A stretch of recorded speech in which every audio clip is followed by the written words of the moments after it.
Estamos de volta com mais um Tecnopolítica e nesse episódio, um episódio sobre conjuntura. Aqui nós vamos tratar de algumas questões do momento que tratam da economia, da política via tecnologia e da tecnologia interferindo na política e na economia. E para começar, nós temos aqui algumas conversas, algumas notícias importantes para comentar. Eu e o Gabriel. Bom dia, boa tarde, eu não sei se boa noite, Gabriel. Estamos aqui. E antes de você começar aí, eu queria dizer que no dia 2 e 3 de outubro, aqui no ABC, em São Paulo, ocorreu a primeira Conferência Nacional de Inteligência Artificial com Direitos Sociais. Foi um sucesso estupendo. É talvez uma das primeiras conferências que ocorreram onde trabalhadores, principalmente sindicatos e acadêmicos, discutem as implicações da IA na sociedade e principalmente no mundo do trabalho.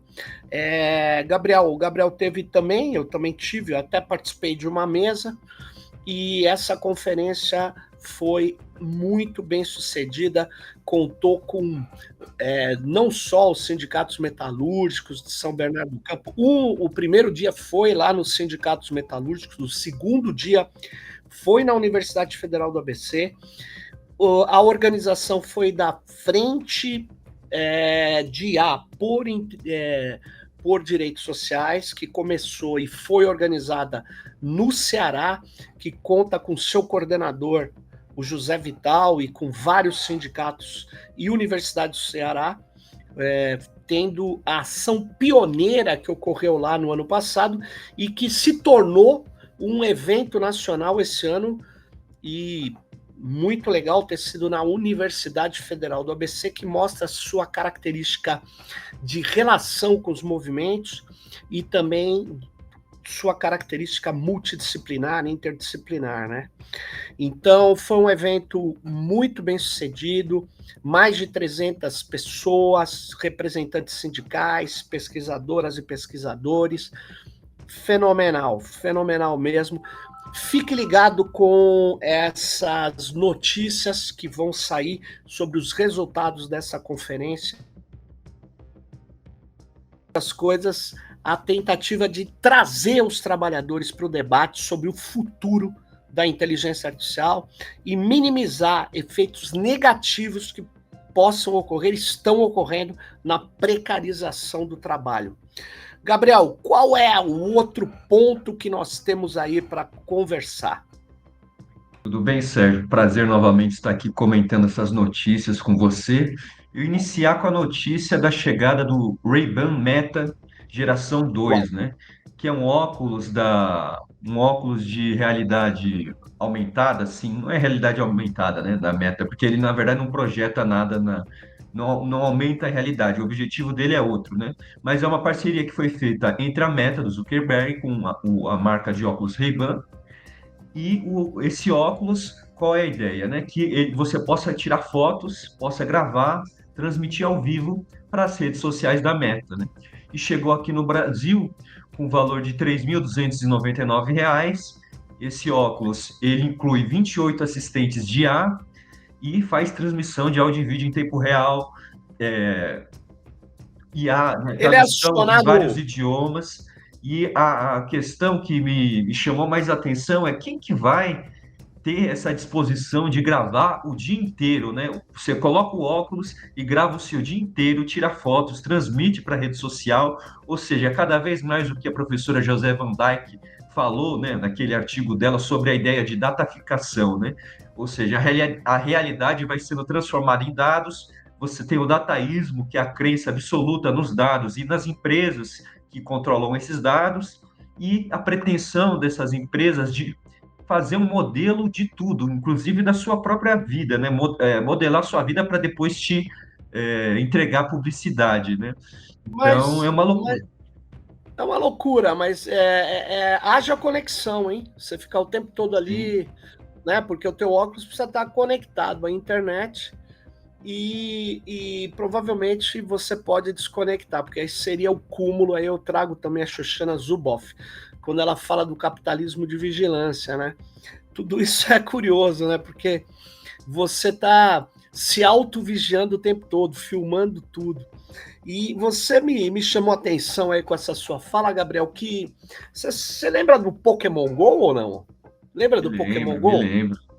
Você sabe que o Pokémon Go, quando você vai atrás da patente dele, porque ele tem várias patentes, né, que estão registradas no escritório de patentes dos Estados Unidos. Quando você vê, as patentes são enquadradas como jogos urbanos de captura de dados.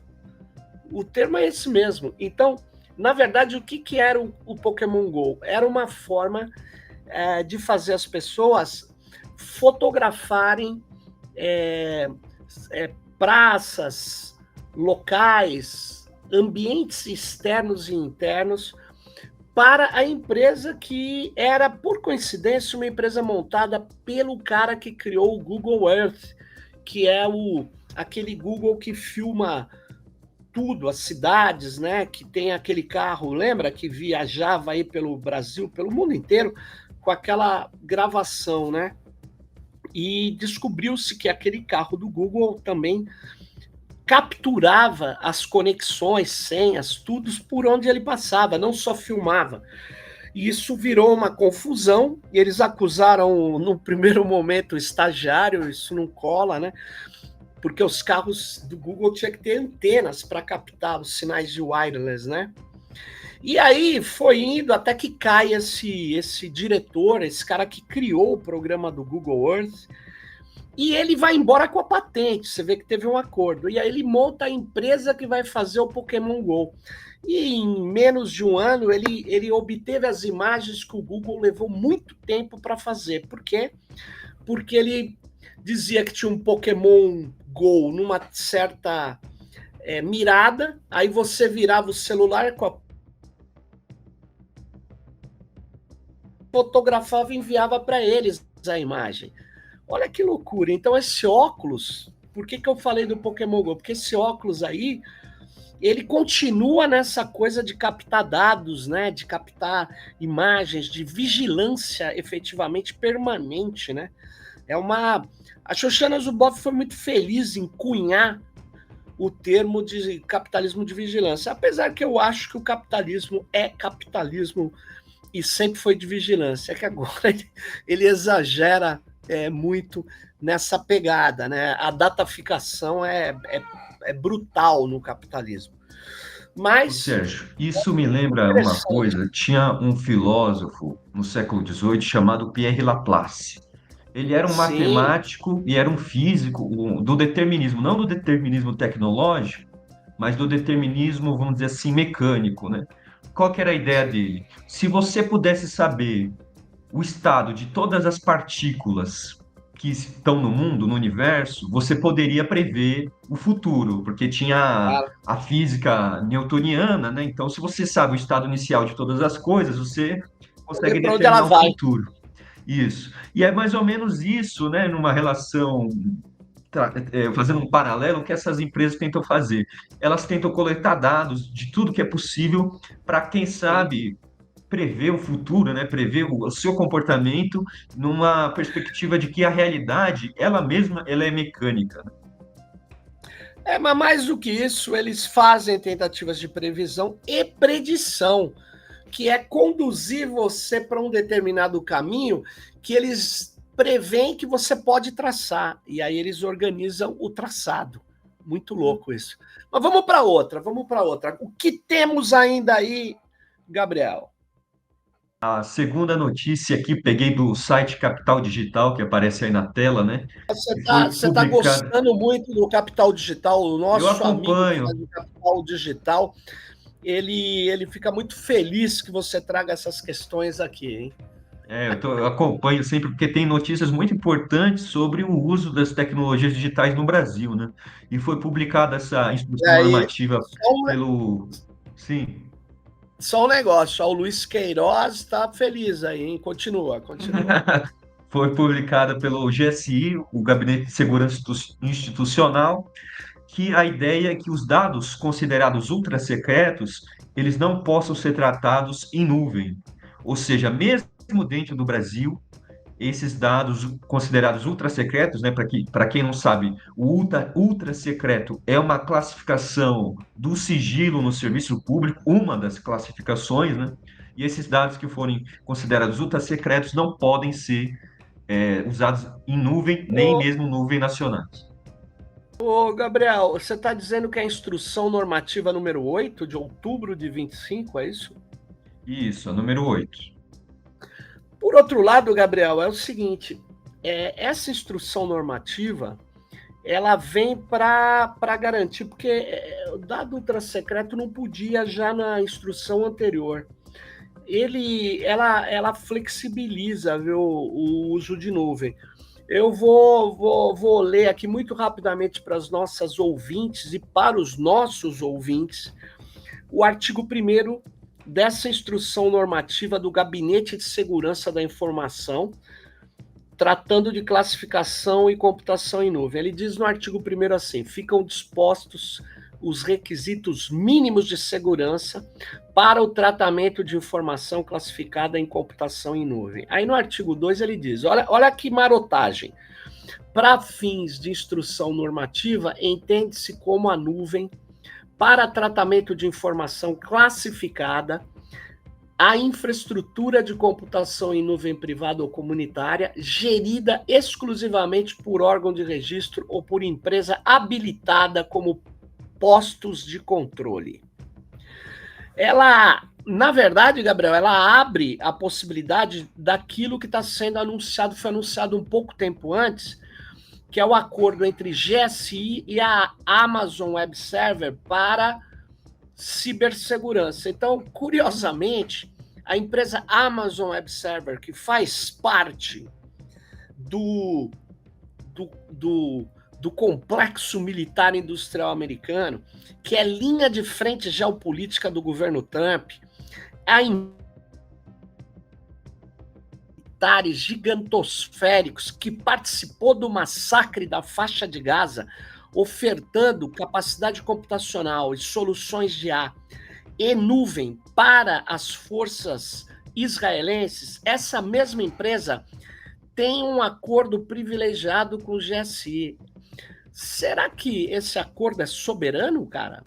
Na verdade, nós já temos criticado isso, porque essa parceria aí vem de antes, né? Vem do governo Bolsonaro, mas depois se aprofunda, porque em 2024 o GSI ele passa a integrar o programa global de cibersegurança da Amazon Web Server.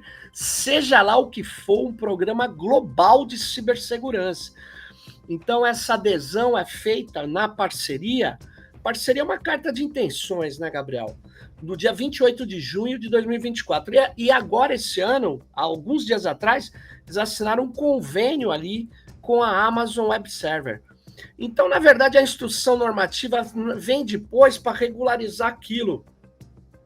E, na verdade, ela é flexível. Ela permite que as Forças Armadas brasileiras, a Presidência da República e alguns dados chamados de classificados fiquem nas mãos de uma empresa que tem interesses, muitas vezes, ou a maior parte das vezes, conflitantes com o Brasil. Quer dizer, que situação, hein? Situação complicada, né? Sérgio, isso aí que você se refere é a portaria do GSI, da Presidência da República, número 37, de 3 de outubro de 2025, que autoriza que o Gabinete de Segurança Institucional da Presidência da República assine um acordo com a Amazon, que aparece aí na tela, e o objetivo está escrito aí no artigo, né? A busca do desenvolvimento e o aumento da maturidade em segurança da informação cibernética, além da promoção da melhoria na cultura cibernética nacional. Ou seja, eles querem dizer que, fazendo a parceria com a Amazon, vai ter o desenvolvimento e aumento da maturidade da segurança nacional e da segurança cibernética. Na verdade, é o contrário. Na verdade, isso é o que eles chamam de soberania digital. E aí eu tenho uma informação que está chegando aqui, olha, em cima da bucha, em cima da hora, Gabriel. A gente está com a agenda que de 2 dias atrás, olha só, a Amazon Web Server fez um curso, teve uma imersão, o termo que eles usaram é imersão, para explicar soberania digital para o GSI e para alguns membros da Casa Civil. Parece piada, mas não é. É a agenda do GSI. Pessoal que está nos ouvindo, não foi a coligação de direitos na rede, não foi a Frente de A por Direitos Sociais, não foi a Rede de Soberania Digital, que se reuniu há algum tempo com vários ministros, inclusive a ministra da Gestão. Não foram essas estruturas que promoveram um intensivão para o GSI e para a Casa Civil. Foi a Amazon Web Server. Ela veio dizer ao governo brasileiro o que é soberania digital. A piada é pronta. Não é pronta, possível, é um absurdo, cara. absurdo. Como Não, é que isso aí eu pode? não estava sabendo, é notícia nova. Que chegou aqui, eu tô vendo a agenda deles, eles colocaram na agenda. Cara, é uma loucura. Quer dizer, a Amazon, a Microsoft, Oracle e outras lançaram lá na Europa para combater os esforços dos europeus de localizar dados em empresas europeias para não ficar sob o controle norte-americano, Gabriel, para não ficar submetido ao Cloud Act e às leis de segurança norte-americanas que obrigam que essas empresas passem todas as informações e façam as ações que o Departamento de Estado americano, o Judiciário americano e as agências americanas exijam. Então, é o que a gente chama de jurisdição expandida. Aí o que acontece? Para fugir disso, os europeus começaram a lutar por localizar dados em empresas de capital europeu, não nas Big Techs. E aí as Big Techs lançaram um produto que chama Nuvem Soberana. E tem diferença um pouco entre a nuvem soberana da Amazon, da Microsoft.